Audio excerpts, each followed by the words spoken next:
I crossed the street holding my sister's hand. The policeman stopped me and asked, "Whose hand are you holding?" I took one look at the bloody severed hand and smiled. I killed my sister, but I don't regret it. My name is Pearl Garcia, and today is the day I take the college entrance examination. But last night, I killed my sister with my own hands, and after dawn, I took her hand and went to the exam room together. Of course, I was stopped by the police halfway through and am now sitting in this cold interrogation room. On the other side were two police officers in police uniforms. The older one was named Hale, who was basically talking to me, and the younger one was Andre, who was mainly responsible for the record. Hale got straight to the point and asked, "Why did you kill her?" I didn't try to hide it, but it's not time to say it yet. Today I should have sat in the exam room and answered the questions, but now that I am so, I might as well be the examiner. You'll have to find out. I smiled at them. I was put in a detention center, where the lights were on 24 hours a day, and I slept very soundly. 2 weeks later, the police came looking for me again. I was handcuffed and ushered into the interrogation room, and across from me sat the same two people as before. Only this time Hale sat on the sidelines without saying a word, unusually silent. But Andre looked at me with an angry face, like staring at a demon. He said to me with a gloomy face, "Pearl Garcia, let's be honest. The human and physical evidence is complete. You can't escape."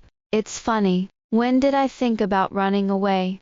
Sooner or later, I'll have to recruit it. But how much I can say depends on whether you can give me a satisfactory answer. According to the forensic examination, your sister died of blood loss, so you broke her hamstrings, cut off her hands, and watched her bleed to death. I nodded. Why? Hale interjected duly in time. I was silent and did not answer. Andre was so angry that he slammed the table and scolded, "How can there be a vicious sister like you in the world?" I looked at him in a daze. He wasn't right. In this world, no one loves my sister more than me. My sister Nancy Garcia, as her name suggests, has been a well-known little beauty in the village since she was a child, but unfortunately, she was born with low intelligence and is an idiot. But our whole family didn't mind this, but cherished her more and more, and spoiled her like a little princess. My dad's name is Chris Garcia, who contracts an apple orchard,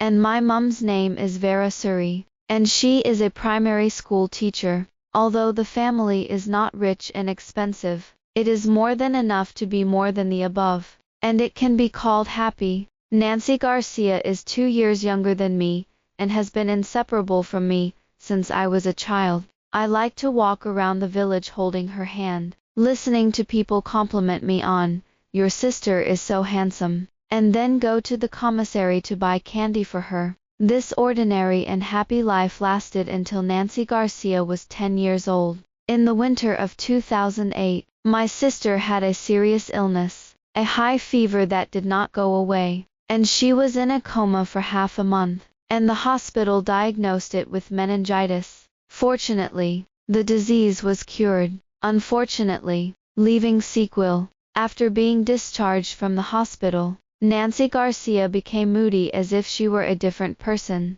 It was as if there were 2 people living in her body, one well-behaved, and the other crazy. When she was sober, she was as sweet and kind as ever. She loved to sing, she loved to dance, and often brought us laughter. But when he started to get sick, he didn't recognize his 6 relatives. As long as everything that appears in front of her eyes, it will be destroyed. Whether it is a thing or a person, on my body, there are countless scars left by my sister, which still do not fade. Of course I didn't kill her because of this, because she was a sick person. Her parents took her to many hospitals, and came to the same conclusion, organic mental disorder. She couldn't control her emotions and behavior, she couldn't continue her studies anymore, and she couldn't be left at home alone. So her mother quit her job in elementary school, and concentrated on taking care of her sister at home. During that time, I was most afraid of coming home from school and seeing a new wound on my mother's body. Once, the injury was so severe that my sister cut her mother's face with a knife. I was so angry that I rushed to Nancy Garcia's room to teach her a lesson. But the moment I saw her, I only felt distressed and powerless, and I couldn't get out of the fire. Like a frightened rabbit, my sister curled up in a corner, banging her head against her knees, repeating over and over again, "I'm sorry, I'm sorry." I walked over to her and hugged her, and whispered comfortingly, "Don't be afraid. My sister is here." Her whole body was shaking, and her eyes were already swollen from crying. After a while, he touched the position of his heart and said to me, "Sister, it hurts here, it hurts." Every time she came to her senses, and knew that she had hurt her family again, Nancy Garcia was more painful than anyone else.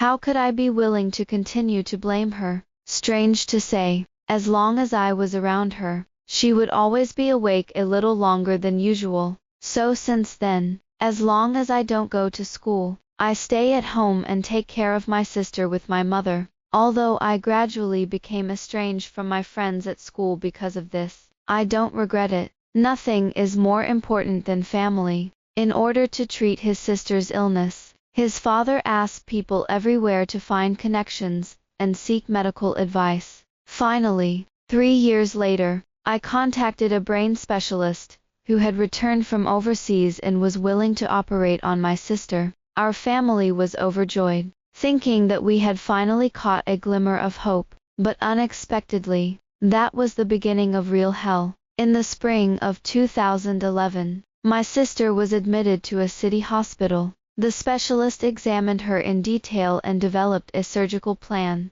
Parents took out their life savings. Whether it was medication or equipment, they used the best. On the day of the surgery, I took a leave of absence from school, took a bus to the city by myself, and bought a hat with the pocket money I usually saved. My sister was going to have a craniotomy and her beautiful long hair was shaved. She loves beauty, and she must need this gift. When her hair grew back, I would braid her as before, put flowers on her hairpins, take her hand and swagger through the market, and listen to a word of praise from others. Thinking about it like that, my mood is like those colorful soap bubbles floating in the air, expanding and glowing in the sun. When I arrived at the hospital, my parents were worried outside the operating room, and they didn't even notice that I was coming. I was a little angry, so I didn't call them, just hugged the gift in my arms, and squatted quietly in the corner and waited.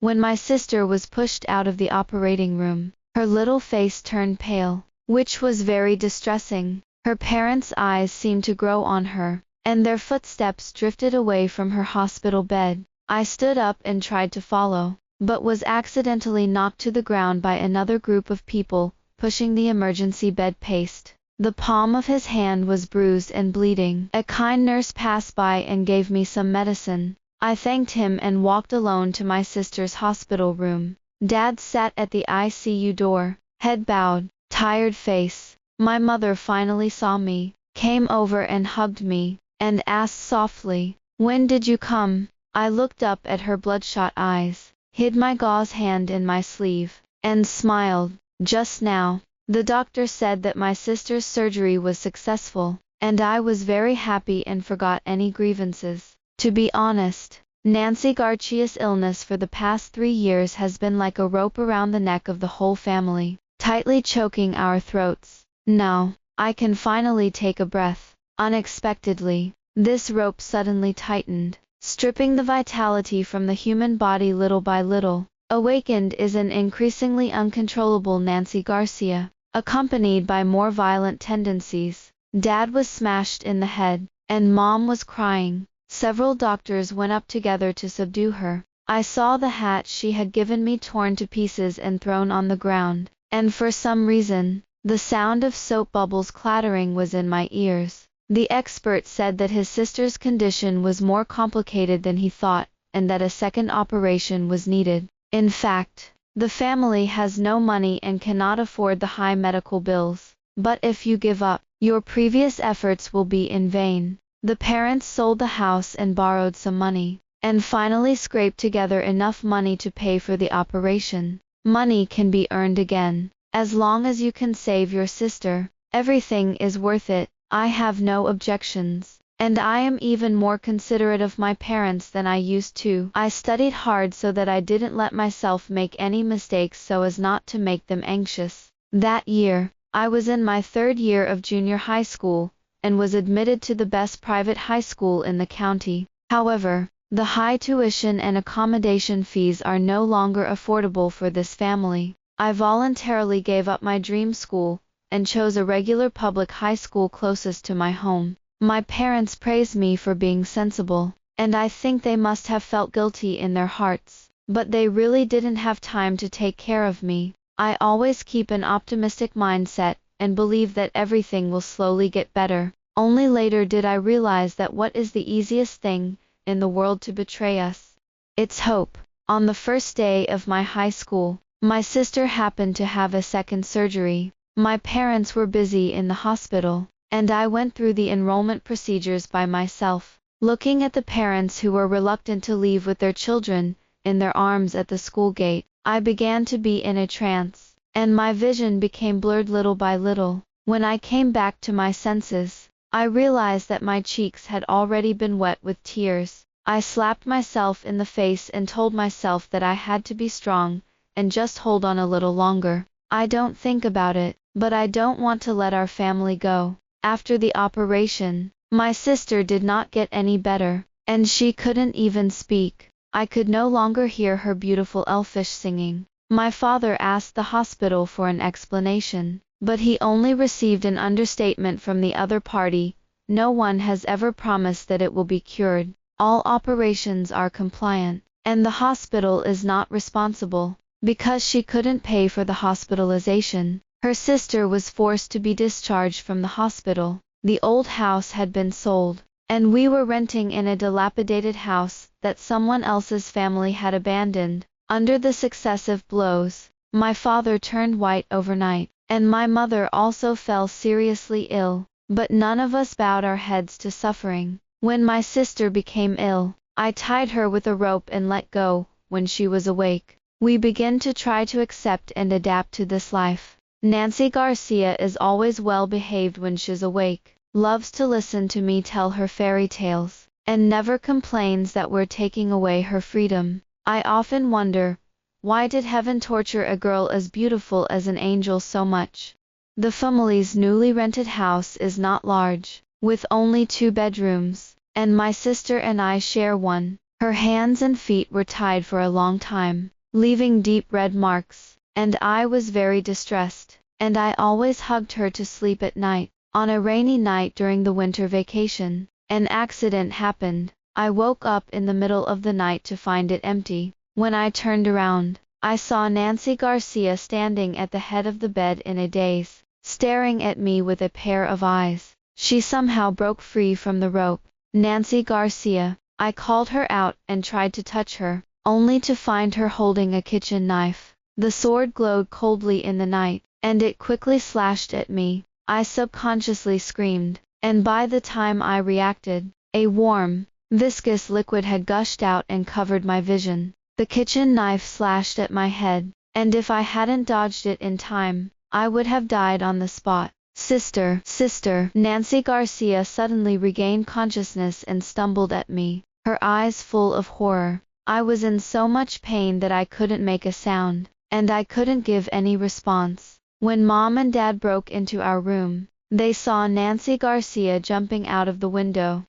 She couldn't accept the fact that she had slashed me and committed suicide. We were both admitted to the hospital together, and I had 18 stitches on my head, and the scar is still hidden under my hair. My sister suffered multiple fall injuries, but fortunately, the injuries were not serious. Our room was on the 2nd floor, plus the house was low and not high above the ground, and the muddy road surface on rainy days also slowed down the impact. So she saved her life. Since Nancy Garcia can go berserk at any time and at any time, and her destructive power is higher than ever, the people of the village are worried that she will run out and hurt people. and we suggest that we send her to a mental hospital, but the family has no money, and besides, we don't feel comfortable throwing her into that kind of place alone. Her parents had no choice but to replace the ropes with chains and shut her up in her room day and night. I didn't want to burden my family, so I asked to stay with my sister so that I could take care of her at night. In fact, every time I turn off the lights and fall into darkness, I can't stop shaking when I hear the sound of chains clicking. I was so scared, but I couldn't tell my parents. After that, there was no good sleep, but at this time, I still hadn't thought about my sister's death. The family's economic conditions were already not good, so we treated our sister's injuries and borrowed some money from the villagers, and the old debts were not paid off, and new debts were added, and life became more and more difficult. Dad stayed in the apple orchard all day, taking care of the trees, thinking that when the apples were ripe next year, he would sell them at a good price. My mother will take on some manual private work in the factory to supplement the family. They often talk about contentment and happiness, and no matter how hard the days are, they never give up hope. Finally, we have a turning point. In the summer of 2012, a young man passed by my house and asked for a bowl of water, and found Nancy Garcia. His name is Fabian Brewster, and he describes himself as a journalist who is traveling around to write a story for his sister and let more people see her ordeal. Mom and Dad originally disagreed, but their meaning was clear. I don't want Nancy Garcia to be the talk of other people. Fabian Brewster was very patient and gave us a little bit of analysis of the pros and cons. He said,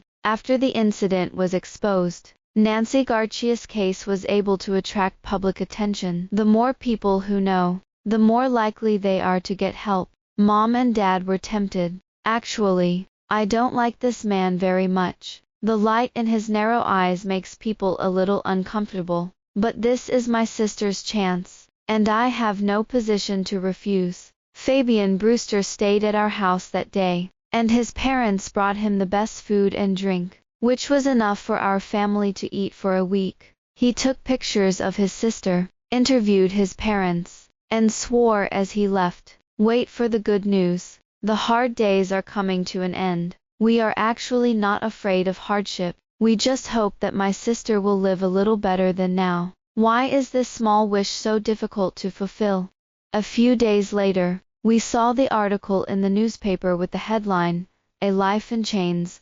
Why Are Girls in Prison in the Flowers?" Article. The author avoids the important and does not talk about his sister's mental illness at all, but instead criticizes the parents for disregarding the dignity of children with intellectual disabilities. Dad tried to contact Fabian Brewster, only to find that the other party had already changed his mobile phone number. So, we contacted the newspaper again and learned that the article was reprinted. Fabian Brewster is not a serious journalist at all. He runs his own blog and often posts curious stories. I used my dad's phone to find his Weibo and the audio file he had uploaded. One was my sister's, and she stammered, barely able to make out a few words. "Uncomfortable. I'm uncomfortable." There's also one of my dad's, and he's consulting about fundraising. I remember this conversation. The topic was started by Fabian Brewster. My dad just took the opportunity to ask,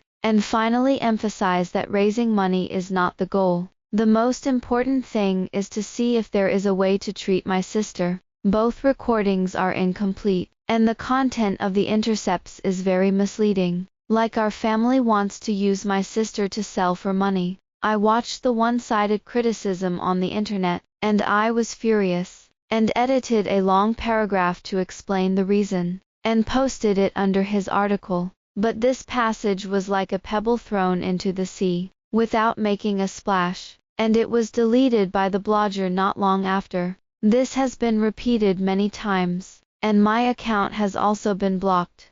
Demon parents and deformed family. The comments on the internet are reverse black and white, and every word is heart-wrenching. I said that I would contact the reporter to clarify the facts, and I would call the police to arrest him. But my parents just shook their heads and reassured me by saying, "Forget it, don't do any more trouble. Everyone will forget about it after a while." They were good-natured, but they were not such weak people before. I knew that it was a series of blows that made them lose their energy and completely lose the strength to fight back. A huge feeling of powerlessness came over me like a tidal wave, and I felt like I was being swept under the sea, drowning. But the impact of this report goes far beyond that. August coincided with the harvest season for the orchards, but the fruit wholesalers that had been working with them suddenly canceled their orders. It is said that the market is not good, but everyone knows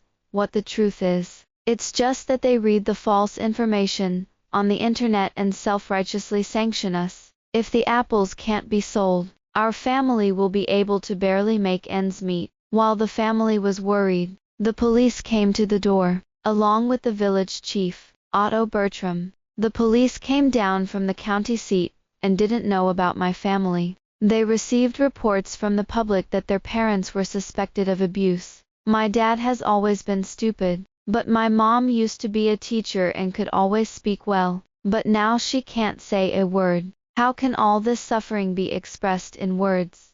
Thankfully, the village chief, Bertram, helped explain, and we showed my sister's medical certificate. The police still carried out ideological education for their parents, and when they left, they did not forget to criticize them for not playing the role of parents well. Dad's straight back fell down little by little, and he lowered his head to admit his mistakes, like a rickety old man. The sparkle in my mother's eyes gradually faded. You see how ridiculous life is. Nancy Garcia had been going crazy that day, and for the first time, her parents didn't go in time to appease her, but instead stared at the door in a daze. I was worried that my sister would hurt me, so I went into the house alone to check. She didn't recognize me, and lunged at me with her teeth and claws, but the chains grabbed her hands and feet. I seemed to be stunned, so I took the initiative to meet it and hugged my sister tightly. She hit me desperately and bit me the shoulder, but I didn't feel the pain. "Nancy Garcia, what the hell are we going to do with you?" I muttered to myself. "The road ahead is so dark that you can't see a ray of light." In the next few days, the atmosphere at home was very solemn, and as long as you went out, there was always someone pointing behind your back. Dad contacted several wholesalers, but the business was not negotiated. Fruits are easy to rot, and if they can't be sold, they will lose their money, and our family can't afford it. But Dad was not defeated by failure. He always liked to go out for a walk alone, and when he came back, he cheered up and said to us with a smile, "There is a way, there is a way." He is the backbone of the family, and when he says that, we are instantly relieved. Later, my father borrowed a tricycle from the village chief, intending to load the picked apples into a truck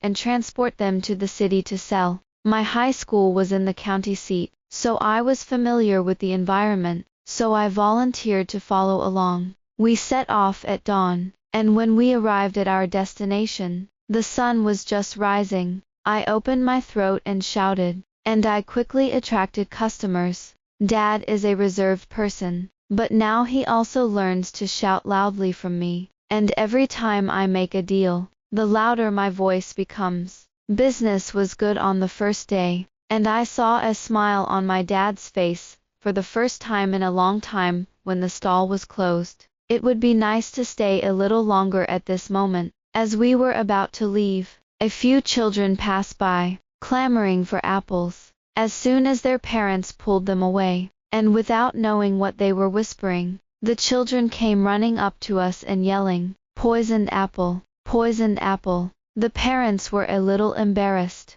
but they couldn't stop the children from shouting. Suddenly, someone shouted, "Chengon is coming," and the surrounding vendors got into the car and ran away. We also wanted to escape, but a few children gathered around for fear of hurting them, so my dad didn't dare to drive, so we got caught. The Chengon said that the vehicles would be confiscated and fined. The moment the tricycle was towed away, My dad crouched on the ground and cried. It was the first and only time I saw him break down. When he got home, Dad locked himself in his room. Mom has been silent since she found out what happened. I thought it would be difficult to have laughter in this house, but the next day, my parents seemed to suddenly want to open and said that they would take us out for a walk. My sister seems to sense something, and she cooperates all day. We went to the city to buy new clothes, visited the playground, and took lots of photos together. In the evening, my mother made a table of delicious food, just like a holiday. It's been a long time since I've enjoyed a day like this, and it's great. My mother kept trying to pick up vegetables for my sister, and at the same time didn't forget to tell me, eat more. Dad drank the wine rarely, and roared twice. It's so happy. After a few bowls, he was about drunk, and he apologized to us with red eyes. I'm sorry. I was just thinking that it was okay, that when I grew up I would make a lot of money and make a good life for everyone. He collapsed, convulsed, and spat out a mouthful of blood. I was terrified. My mother choked up with tears in her eyes and said to me, Pearl Garcia, we don't have to worry about leaving you alone. Let's go together. I started to feel cramping in my abdomen, and I realized that I had been poisoned. Am I going to die? Where do people go when they die?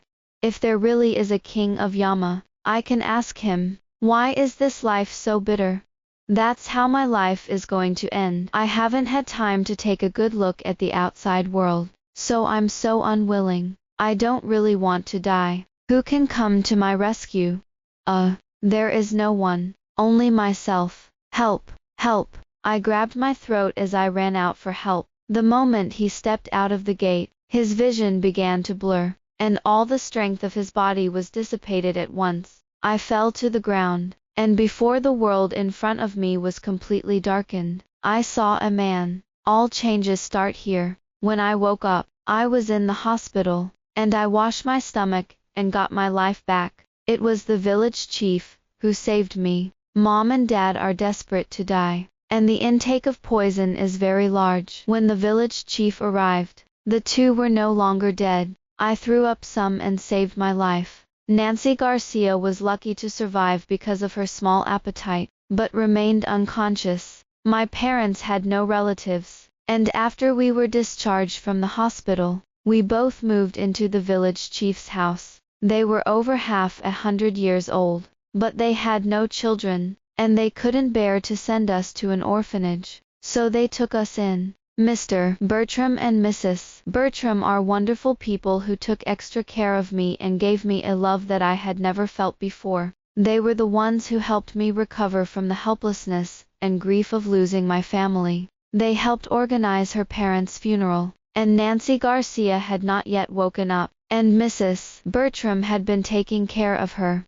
They bought me a new school bag and took me to school in person. At that time, the new semester of the second year of high school had already started, and I missed more than a month of classes because I was hospitalized. And Mr. Bertram also enrolled me in a cram school. The day I walked into the school again, they stood at the gate of the school for a long time, just like ordinary parents. In the past, in order to rush home to help my mother take care of my sister, I used to go to school. In order to let me concentrate on my studies, my aunt set up a residential school for me. Nancy Garcia is now unconscious, and she doesn't need to be by her side as much as she used to. I finally regained my freedom and started my normal high school life. How do you describe how it felt? It's like drowning in the sea, and suddenly someone fishes it out, and a big gulp of air pours into the lungs. That's right, it's a feeling of being reborn. Those terrible memories faded in my mind, replaced by a fulfilling study life and a sense of relaxation that I had not felt for a long time. 3 months later, Nancy Garcia woke up and the first thing she did was to injure Mr. Bertram and Mrs. Bertram. When I rushed home, my sister had been tied up. Mr. Bertram's left eye was bruised, and Mrs. Bertram's forehead was swollen. They didn't have to bear that. The guilt made me feel ashamed. I want to leave with my sister, But where can we go? Mr. Bertram probably saw my thoughts, and fearing that I would blame myself, handed me a peeled egg, and said, "Go and rub it for you, Mrs. Bertram." Mrs. Bertram also comforted me softly. "We are both fine. We are both rough people, with rough skin and thick flesh." They said they thought I was my own child, and told me not to think about it. I burst into tears, and I wanted to stay with them. Human beings are animals that are the least afraid of hardship, and after they are afraid of hardship, they find that all this is just a dream. Once you've tasted the sweetness, it's really hard to go back. My sister was chained again, and I didn't live in school anymore, so I came back every night to watch over her. I came back early on the last day of semester and overheard Mr. Bertram and Mrs. Bertram talking. Mr. Bertram smoked a cigarette and looked sad. "Why don't you find a mental hospital for Nancy Garcia?" Mrs. Bertram pressed the calculator to the side, frowning. "I need to take care of it. It will cost a lot of money. The government's subsidy for these 2 children is not enough at all, so we still need to provide for Pearl Garcia to study." Mr. Bertram let out a long sigh after hearing this. "Pearl Garcia is a good boy, but she was dragged down by this sister. Who told you to save both? There are other people watching. What the hell is going to happen after that? After all, they are not biological parents, and taking care of a crazy child every day must have reached the limit." I walked into the house, pretended nothing had happened, and silently entered my sister's room. "I really envy you. I don't understand anything." I pulled out a wry smile. Nancy Garcia was sick again, and looked at me furiously, making more fuss than usual. It didn't stop until late at night. I heard Mr. Bertram and Mrs. Bertram's door open and close many times, and I must have had a bad night's sleep. In the silence of the night, the sound of the clattering of iron chains suddenly made me feel extremely irritable, and the chains seemed to be locked on me, and I couldn't break free. How nice it would be if there was no sister. This is the first time I have such an idea. When my sister fell asleep, I walked up to her and stared at her in a daze, just like she had done on the rainy night when she had cut me. I picked up the pillow on the side, covered my sister's face, closed my eyes and pressed it hard. I felt a little strange that there was no resistance, and when I opened my eyes, I saw my sister's hands clutching the sheets. She didn't make a sound, as if she was ready to die. Is she awake now?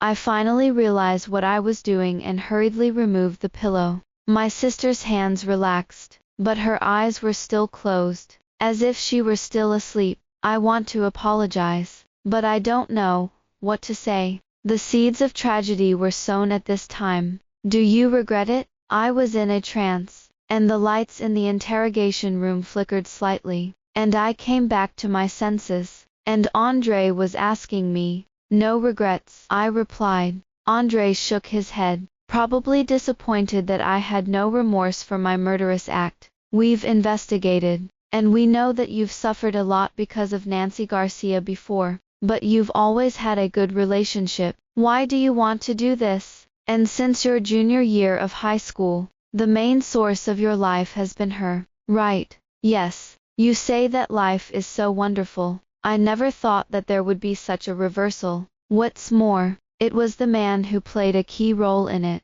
During the winter vacation that year, I proposed to Mr. Bertram and Mrs. Bertram that I wanted to find a part-time job to earn some money to support my family. They refused without even thinking about it. But suddenly there were 2 more mouths to eat, and Nancy Garcia was still sick, and the economy was really tight. Mr. Bertram told me that there was someone who could help. At this time, I realized that on the day my parents pulled us to die together, I was not wrong before I fell unconscious. One last look, I saw the Fabian Brewster. Mr. Bertram said that it was Fabian Brewster who found me first and called someone to save me. He didn't expect our family to become like that, so he hoped to do something to make amends. Mr. Bertram was afraid that I would not be upset, so he never dared to mention it to me. With his words, I met with Fabian Brewster. Fabian Brewster knelt in front of me and sincerely apologized.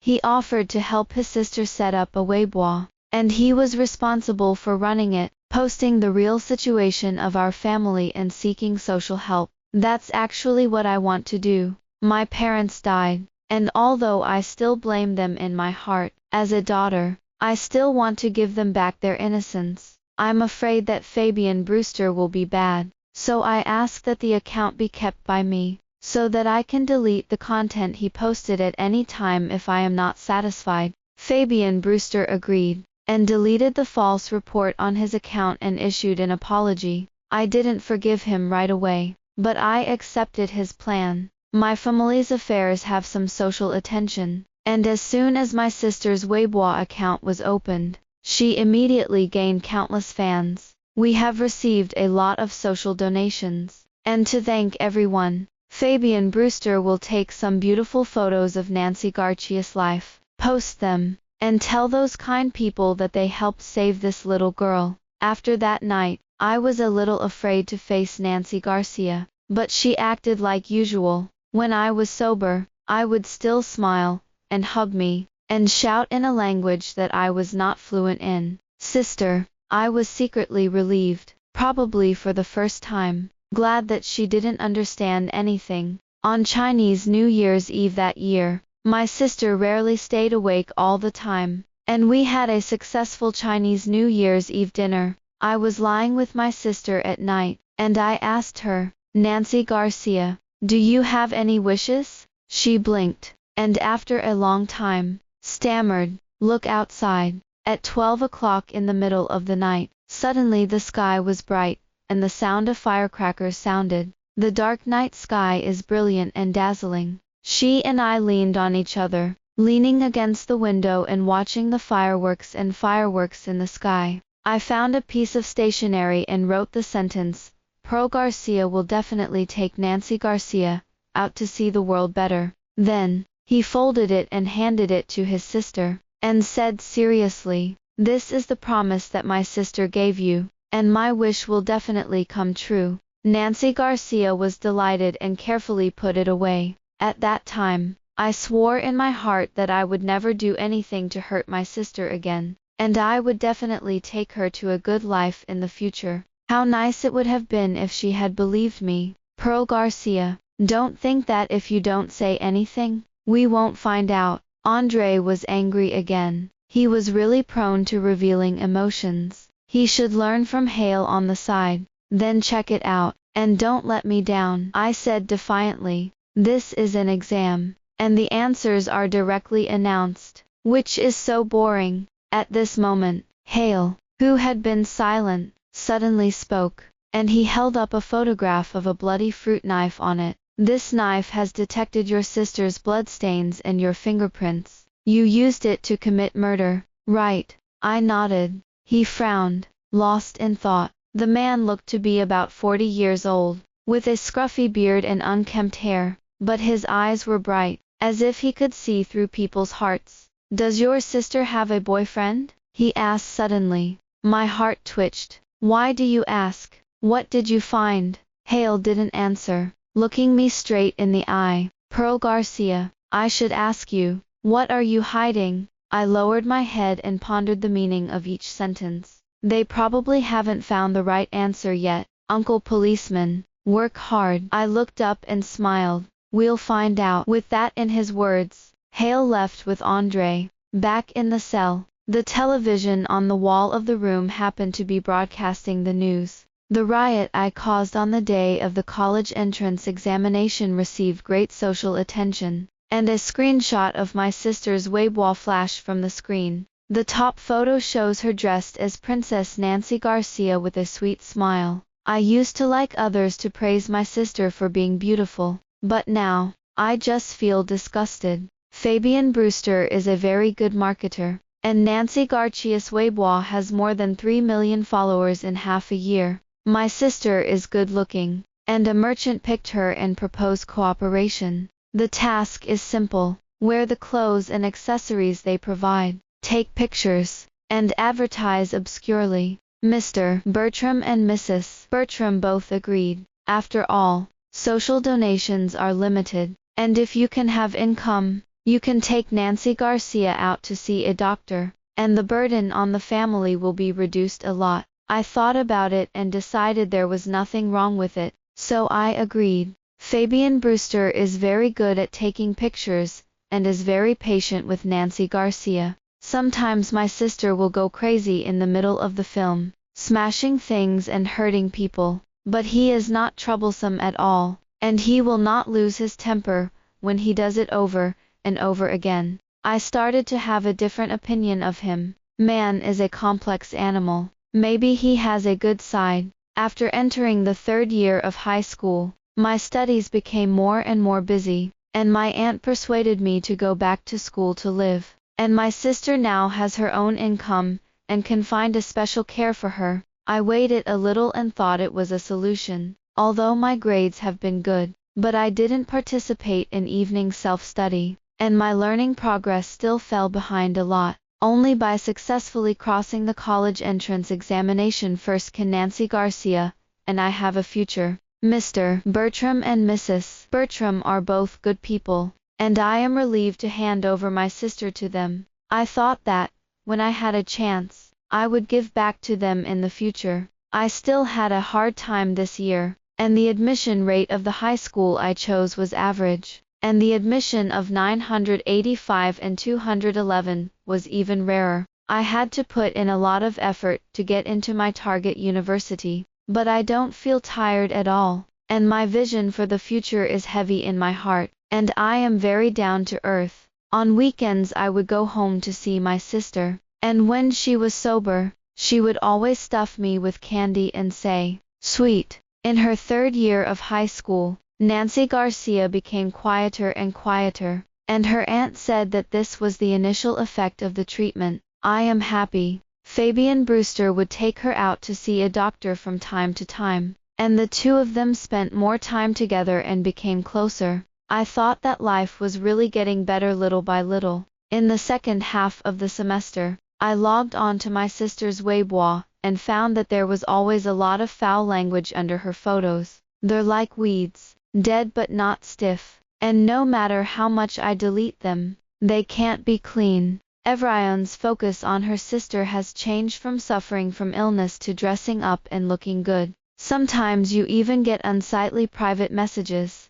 2 weeks before the college entrance examination, I happened to log on to Weibo and received a message that was a photo of my sister naked. The other party also posted very obscenely, "Nancy Garcia is so beautiful." I immediately contacted Fabian Brewster. Although he told me that the photos were composited, I thought twice and wanted to stop working commercially. This time, I was rebuffed. "Pearl Garcia, do you think your sister is ashamed?" Fabian Brewster questioned me. "Of course not. I'm her sister and I want to protect her. She's not yet an adult, and she's a sick person, and I'm ashamed to be the one who puts the weight of life on her shoulders." Fabian Brewster suggested asking Nancy Garcia for her own opinion. I went with him to my sister's room, and told her what I thought. I thought she would always listen to me. As a result, Nancy Garcia looked at the two of us and finally cautiously said,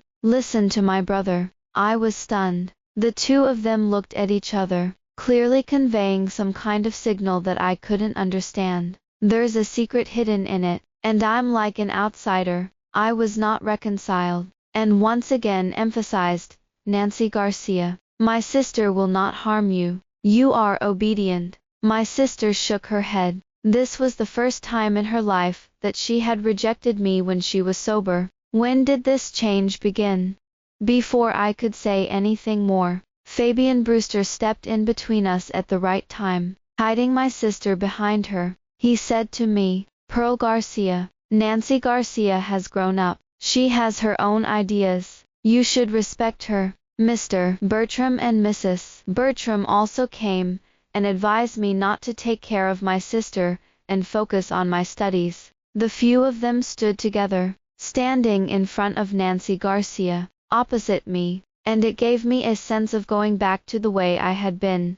No one was on my side. "Okay, I don't care about you," I yelled at Nancy Garcia, and ran out of the room and back to school. I heard my sister crying, but I didn't look back. 10 days later, Hale came again. This time, it's alone. Your sister. Hale paused, pondered for a moment, and asked, "Did you know she's pregnant?" I nodded with difficulty, my fists clenching tighter and tighter, my nails digging into my flesh. According to the DNA comparison, the father of the child is Fabian Brewster. We recently got in touch with him, and he said he was in a relationship with Nancy Garcia. My stomach churned, and I thought that as a human being, as long as a heart was still beating, there would always be a time when it was warm. But there are some people who have no heart. Tears slipped from the corners of his eyes and fell into his mouth, and the bitter feeling seeped into his soul.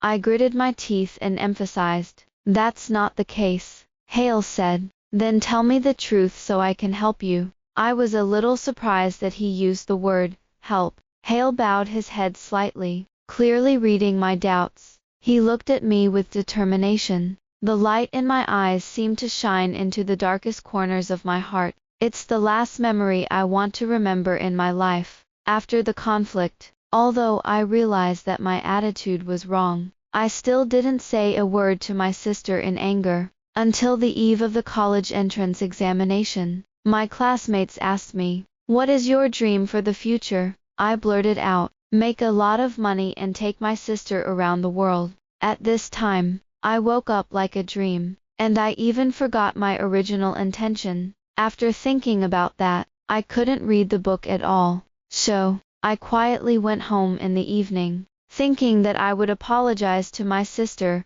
and then go to the exam room the next day. When I got to the door, I happened to hear a low conversation coming from the room. Fabian Brewster asked, "Checked, am you not mistaken?" "Mrs. Bertram replied, "Absolutely. It's been 2 months." Mr. Bertram sighed. "I don't know whose child it is, and who is in charge," Fabian Brewster said coldly. "Buy the medicine and drain it." Mrs. Bertram asked tentatively, "Then don't go tonight, right?" Fabian Brewster replied, "No, Mr. Jong is still waiting. This crazy girl shoots advertisements time-consuming and laborious, without paying any price. Which business is willing to cooperate for a long time?" My head was empty for a moment, and I rushed in recklessly. "What are you talking about? Where are you taking my sister? What to do?" Mrs. Bertram hurriedly grabbed me. "Pearl Garcia,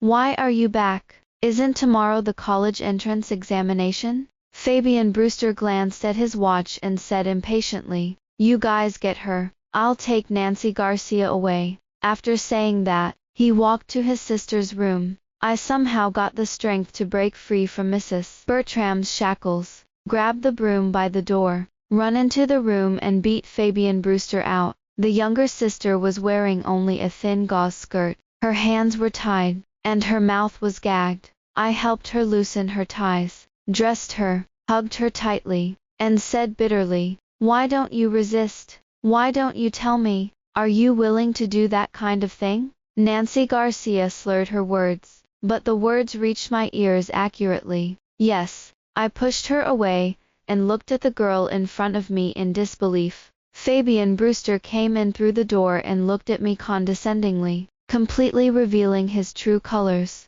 "Pearl Garcia, you heard me. I didn't force her. She did it willingly. I don't think she's stupid. Why should she refuse such a good thing as lying down to make money, don't you say?" I was so angry that I wanted to call the police. Fabian Brewster saw through my mind at a glance and said unhurriedly, "What are you going to say to call the police?" "Men and women love. You love me. Don't break the law." I glared at him with red eyes. "She doesn't understand anything. You must have lied to her. Don't wrong me." Fabian Brewster pulled out his phone, clicked on a video, and put it in front of me. "Tut tut, look at it. In the picture, the younger sister is lying on the bed, like a broken puppet." Videos like this swiped before my eyes one by one. I saw my beloved sister in my hand, put on a dog's collar, kneeling in front of the man and wagging her tail and begging for mercy.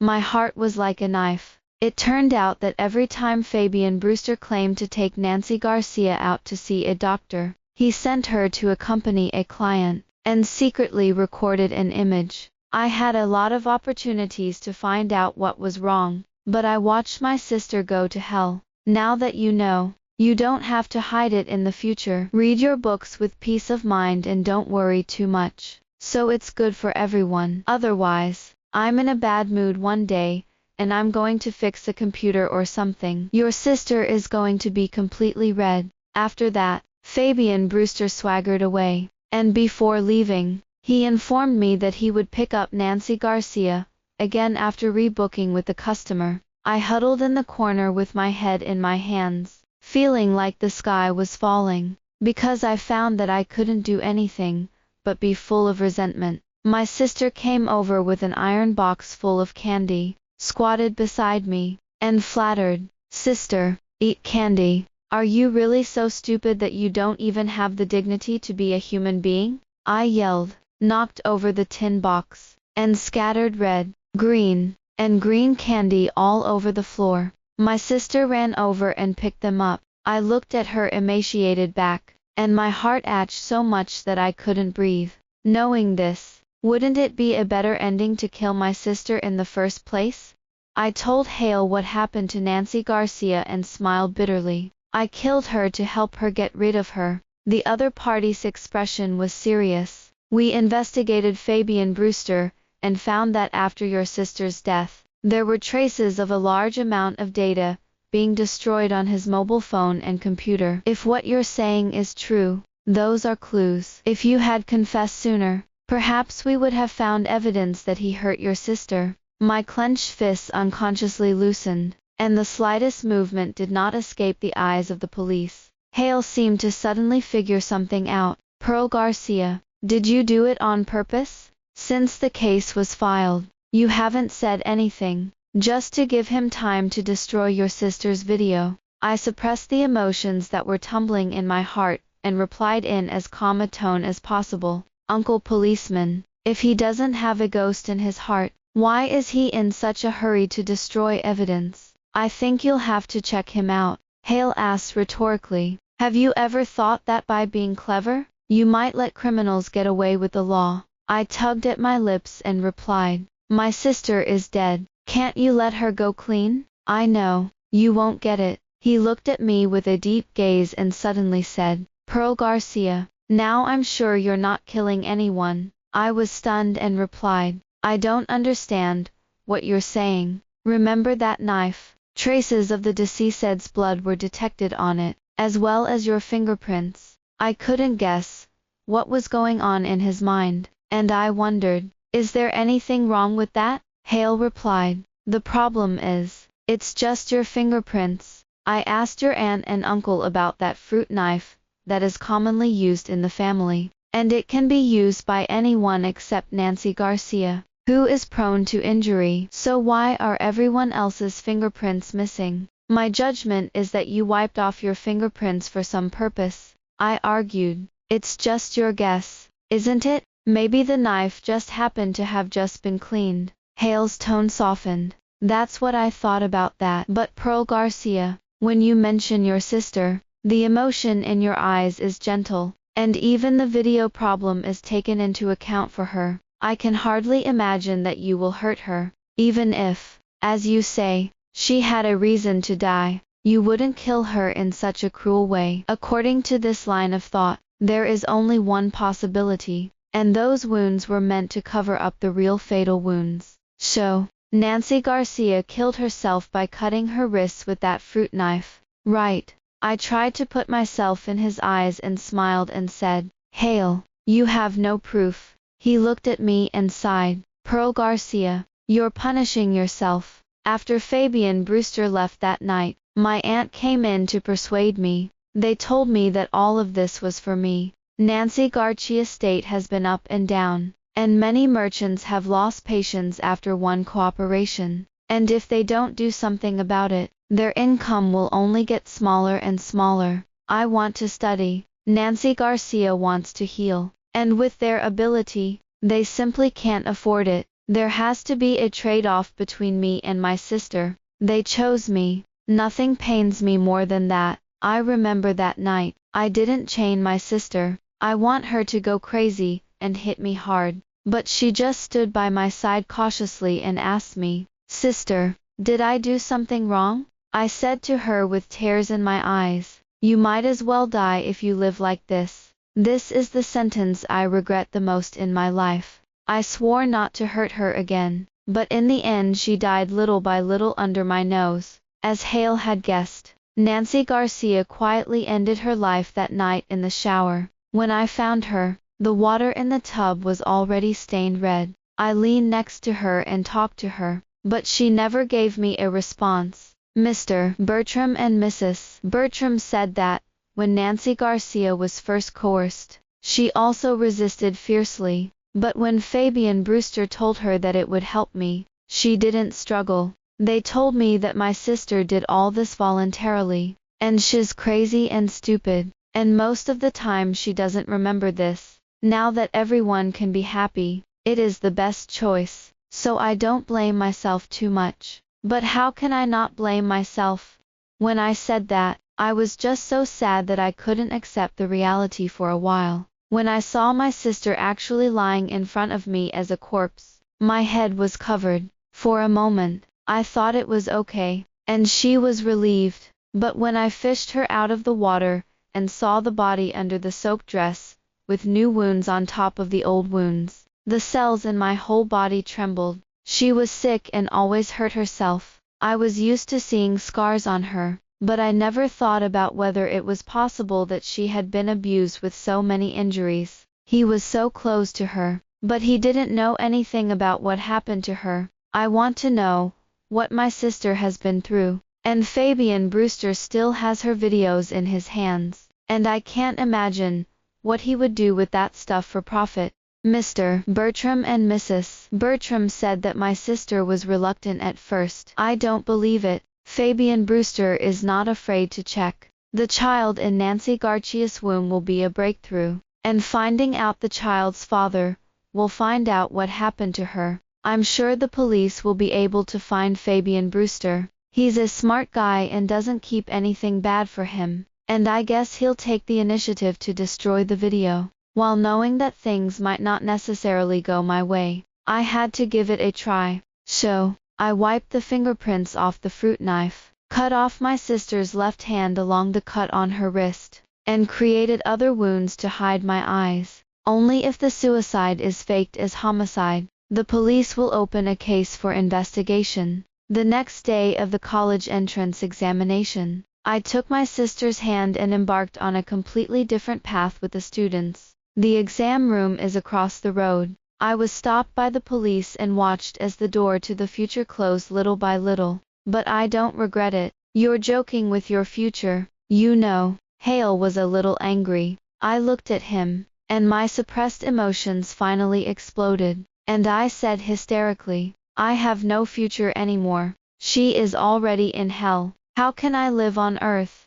She's a patient. She doesn't have to do anything. Just trust me and rely on me. I hung my head weakly, tears rolling down my cheeks. Why? If you don't believe me, I always thought my sister was a fool and didn't understand anything. Thinking about it now, maybe the first time I tried to kill her, her weakness was already in her mind. She died because of me, and I am the murderer. Only by staying in prison can I find peace in my heart. I'm a useless sister. I incoherently recounted my experience with my sister to Hale. He didn't interrupt me and listened quietly to my end. Pearl Garcia, I used to have a daughter too. Hale's voice suddenly went deeper. I looked up and saw a deep flash of sadness in his eyes. She's dead, and she's dying honorably. Hale pulled out a picture from his bosom and placed it in front of me, showing a cute girl with a ponytail and a pair of vortices. Before she died, she told me that the proudest thing in her life was that my father was a righteous policeman. I promise you in her name that the bad guys will be punished as they deserve. And trust me, his expression was extraordinarily serious, and his righteous and awe-inspiring appearance really made people want to believe and hope again. In the winter of 2014, I was sentenced to 1 year in prison, suspended for 1.5 years, for mutilating a body and obstructing justice. When I walked out of the detention center, the sky was covered with white snow. Hale was standing at the gate waiting for me. I didn't expect him to come. He told me that Fabian Brewster had been arrested. According to him, after accidentally saving our sisters, he really wanted to repent. But the lack of money at home moved Nancy Garcia's mind again. Combined with Fabian Brewster's confession, those who treated Nancy Garcia as if it were an object were also unearthed. Because my sister has mental problems and cannot determine that everything was done by her own will, they will be charged with rape. Mr. Bertram and Mrs. Bertram turned tainted witnesses, which can prove that Nancy Garcia was extremely resistant at first. No one has ever abused my sister. The injuries on her body were caused by herself, and because it was too painful, she kept hurting herself. Perhaps my last words were like forgiveness to her. What will happen to Mr. Bertram, Mrs. Bertram? I asked. If there is a letter of understanding from you, there is hope for probation. Okay, I'll write. They told me to tell you that you can go home at any time. I shook my head. If in the past, my parents neglected me because of Nancy Garcia, now it is Mr. Bertram and Mrs. Bertram who gave up Nancy Garcia for me. I am not qualified to hate them, but I also cannot forgive them. So, that place, I can't go back. And where are you going next? Hale asked me. I had nowhere else to go, but I still managed to squeeze out a smile. Take one step at a time. There will always be a way. Come with me first. He led me in the direction of the parking lot, and as he went, he said, my daughter's room is empty. If you don't dislike it, you can stay first. I know that this man has been running around for my business for half a year, and even had a big quarrel with the other party, because the procuratorate did not agree not to prosecute. I was moved in my heart and choked up and said, thank you. Andre was going to pick you up, but he felt like he was blind, and scolded the wrong person, and he didn't have the face to see you. Don't blame him. He worked harder than anyone else in your sister's case. The things you feared the most. Fabian Brewster has been destroyed. Spread a few things before, and Andre found them all. Rest assured, no one will see it again. I thought of the young policeman, who liked to lose his temper, and pursed my lips and smiled. He's a good guy. Once in the car, Hale handed me a tin box that my sister used to hold candy. I opened it carefully, and there was a passbook buried under the red, green, and green candy. The money in the passbook is your sister's legitimate advertising income, and we've looked into it. Most of the illegal income goes to Fabian Brewster's account, and a small part goes to the Otto Bertram and his wife for your family's daily expenses. Hale explained. I shuddered and flipped through the passbook. This thing was too heavy and heavy. A piece of letter paper fell out of it, the one I wrote to my sister on Chinese New Year's Eve. The fireworks went off. Pearl Garcia will definitely take Nancy Garcia out to see the world properly. I see that this promise has been modified. My sister didn't know when she crossed out the words, with Nancy Garcia.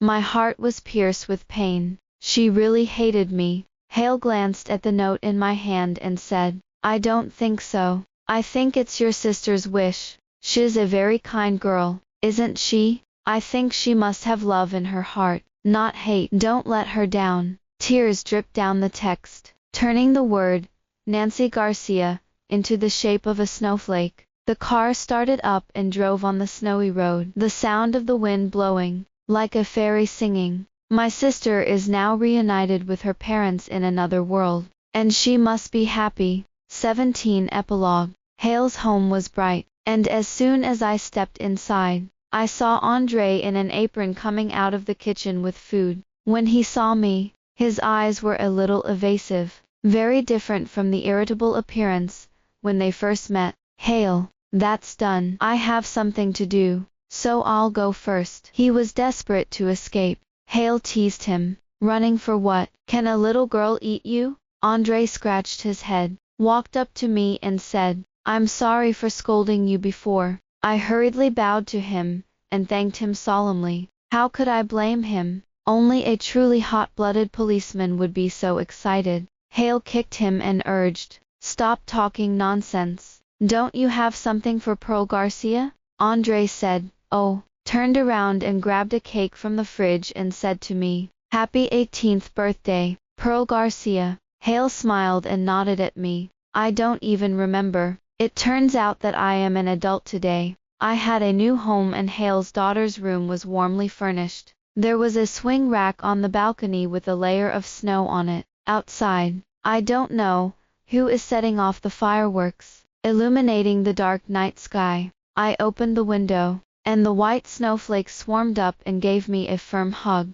and then dispersed with the wind, as if whispering, "Goodbye, goodbye." I looked up at the sky and watched as the snowflakes filled the sky little by little, piling up a pure white world. Andre came in with hot milk and said, "Hale, let me give it to you." I took the cup. My cold palms melted with the heat. Andre stood next to me, looked out the window with me, and smiled. "Hale's daughter likes to see the snow too. You are very similar." I glanced back at the middle-aged man in the living room, who was still busy. When I have a chance in the future, I really want to hear his story. The end.